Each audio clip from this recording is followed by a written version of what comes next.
ทีนี้อากาศมันร้อนไฟก็ใช้เยอะก็เลยดำริว่าจะทำพระป่าให้น้อยขึ้นเพื่อ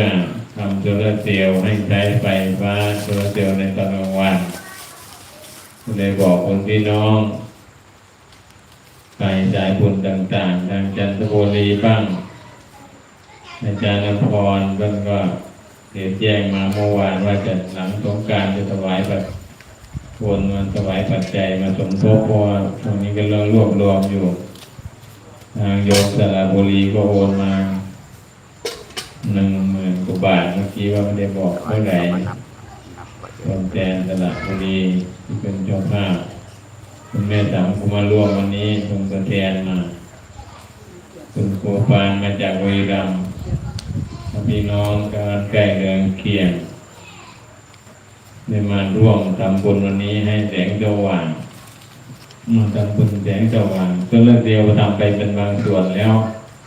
แต่มันขาดปัจจัยตัวแปลงไฟฟ้ากับสายไฟทำเป็นบางส่วนแล้วไม่ใช่ไม่ยังไม่ทำเป็นบางส่วนแล้วแผงส่วนแผงโซลาร์เซลล์ติดตั้งเรียบร้อยหมดแล้ว